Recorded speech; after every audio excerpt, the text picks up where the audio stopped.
Congratulations, Dr. Patterson. I now invite you to address Convocation.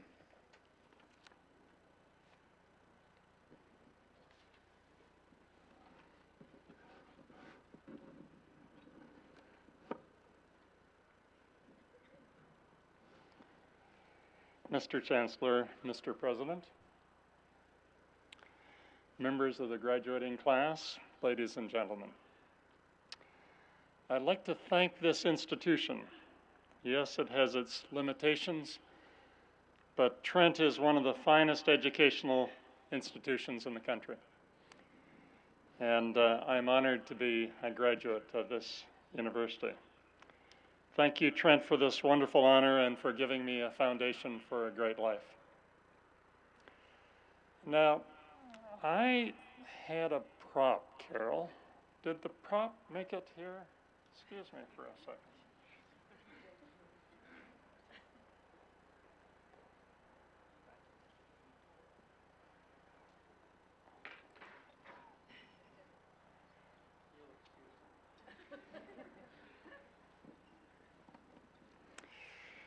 Now, I want to start off by congratulating each of you in the graduating class. You've worked hard, well, mostly you worked hard, right? And we know that you've come through. You're wearing the gowns, so you've come through. So congratulations, you've done well.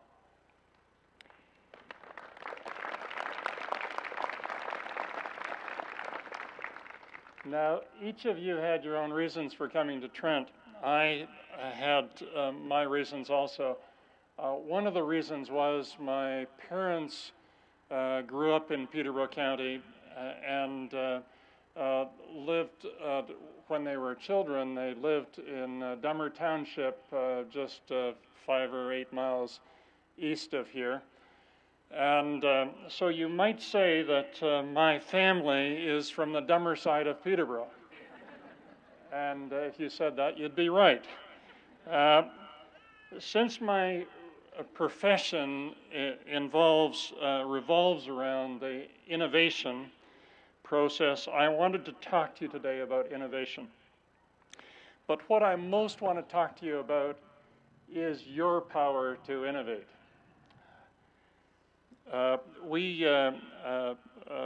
In our company, one of the things we do is we invest in startup companies, companies that have innovated and created and patented a breakthrough technology in some field or other.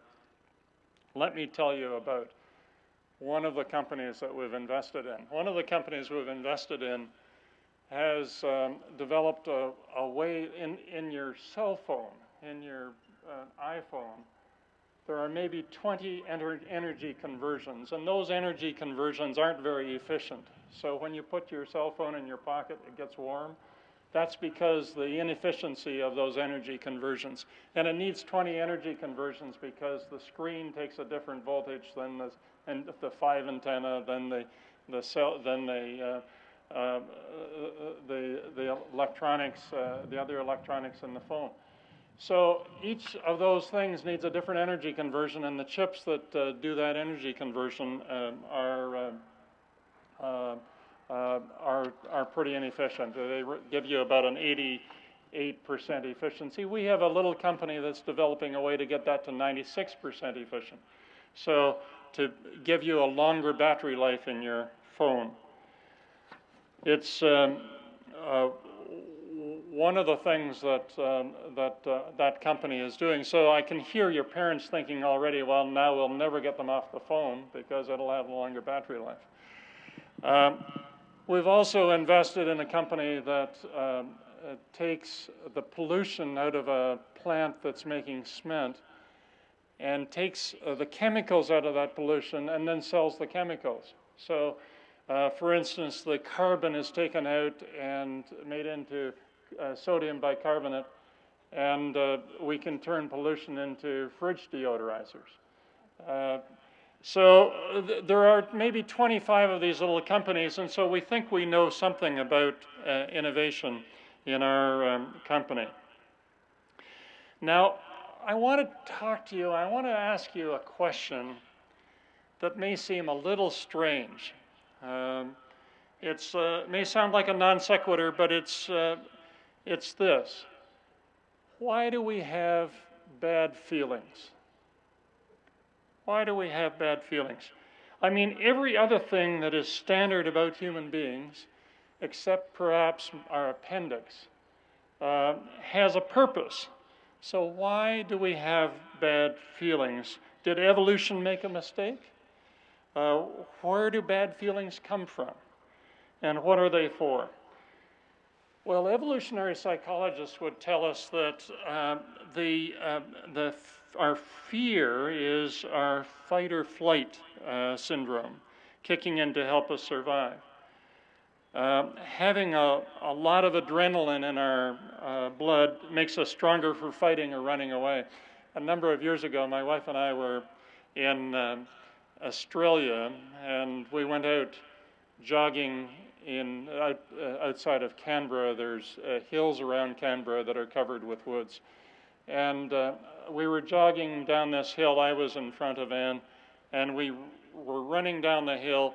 And just as I got to the bottom of the hill, I looked down and saw my foot was coming down on a giant brown snake. Well, my adrenaline got me that I was able to leap over the snake. And the adrenaline, my bad feelings, actually saved my life that day. When we got back, we found out that giant brown snakes are deadly poisonous. Now, I know you're thinking that only someone from Dummer would go out in jogging shorts in the territory of giant poisonous snakes. But I and everybody I know have very few encounters with giant brown snakes, so why do we have bad feelings? Why do we have feelings of fear, of anxiety? What is that about? Well, I don't think evolution made a mistake. I don't think, if you're so inclined, God made a mistake. I believe there was a benefit bestowed upon us and our ancestors for having bad feelings. And I think the message in our bad feelings is that now is the time to innovate. Now is the time to innovate. Now is the time to create something new. That is where good relationships come from, good products come from, good careers, good leadership. It all comes from someone realizing that something needs to be different. Now, the hard part of this is that the worst time to change something is when you're angry or depressed or fearful. And our worst ideas for change come from frustration or other negative feelings. But the moment you recognize that you're in a funk, you can see something needs to change. Just that knowledge is a huge step forward. You know something you didn't know before. You know that there's something needs changing. But you have to understand the system. And the system goes like this. The bad feeling you have is just a signal that something has to change. That feeling is an awful indicator of anything more. It doesn't tell you what, when, where, why, how to change. It only tells you that something needs to change. It only tells you the high stuff, something needs to change. But there is a second part of this system, and the second part that has evolved in each one of us is that we have an insight system, and it only operates when you're quiet. So if you are on a holiday sailing, or if you're fishing, or if you're mindlessly driving the country on a nice summer day, or if you're walking in the woods or taking a hot shower or just waking up in the morning, in those times you're capable of having an insight. And an insight is an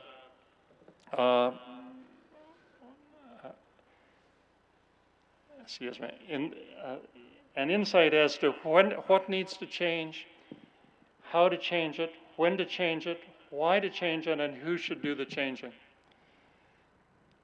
Innovation almost always comes out of the blue like this, but almost always it comes to someone who's already recognized that a change is needed. So hooking into the blue is the key to innovation. It is a system, The first step is to have a bad feeling. Second is to recognize that it's just a signal to innovate. And then the third step is, the process is to get quiet and let the bad feeling go and find some way to get quiet. Then listen to if something occurs to you out of the blue. Now, on dark, starry nights at this time of year, there's a constellation called Bernice's Hare. And this constellation is very faint stars, so when you look up at it, it's very hard to see. But if you look a little away from it, you actually can see it more clearly. And that is because you've got a blind spot in the middle of your vision, and if you look a little away, the stars come into focus. But the same is true of problems.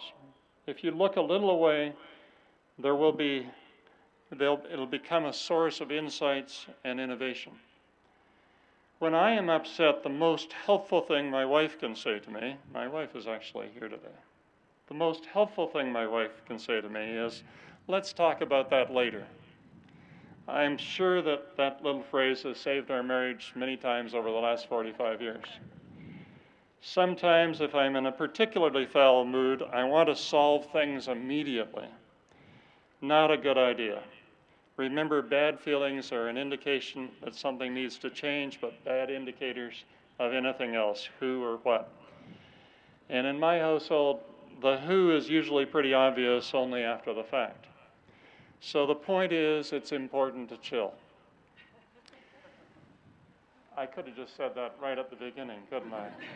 Saved you all this time. It's important to chill. Now, I want to end this little chat by talking about the most brilliant innovation mankind has ever known.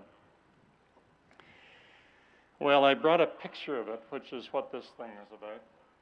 I want to show you. You know what this is?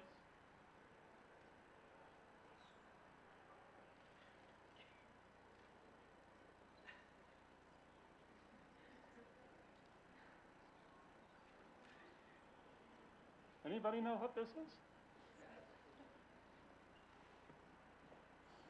Wait. It's actually our first ancestor. We all came from this. This is the closest photograph we have of the Big Bang. It's a photo of the energy left over after that event 13.8 billion years ago. It was the creation of the universe. And this is actually a photograph, to be precise, I think it was about 380,000 years after the Big Bang was when this was. Now, most photographs register the light photons hitting the camera. This one measures the heat photons, and the difference, the texture that you see here, is the difference in the degrees of heat left over from the Big Bang. The differences are minuscule, a tiny fraction of a degree, but it does show the texture, and that texture was absolutely necessary. If there hadn't been texture in that early universe, there would be no stars, and we wouldn't have made it here. Now, why I wanted to bring this along today is that for almost 100 years, we've known the universe is expanding. Recently, we have discovered that the rate of expansion is increasing. Why is this important? Well, it tells you that the very nature of the universe is creativity. Let me take 1 minute to explain. The second law of thermodynamics would basically lead us to believe that the universe will eventually run down, like a car running out of gas. It's called entropy. Things come to an end. Think of a ball rolling down a hill. It eventually hits the floor of the valley, and everything comes to a stop. It takes energy conversion to create new things, but energy converts to heat, and that in the process of creation. We used to think that photons of heat going out into space would eventually reduce everything to heat deaths, sort of like the whole universe would become a cold porridge. But now, think of a ball rolling down a different kind of hill. Think of a ball rolling down a hill that's constantly getting higher. The ball keeps rolling. Well, that is the way in which the universe operates. The gradient is getting larger as space expands. Entropy doesn't win, creativity wins in this universe. We live in a universe that has creativity as part of its nature. So the most brilliant innovation that mankind has ever seen is this. It's the creation of creativity itself. So graduates, you are shifting from a life of study to a life of new engagement in the world. You will see many things in this world that could be made better. Don't get stuck in your bad feelings about that. Get quiet so that you can tap into your insight system. Then go and create. And create knowing that you're part of a larger system that has creativity at its core. So have a creative life, graduates. It's in your nature.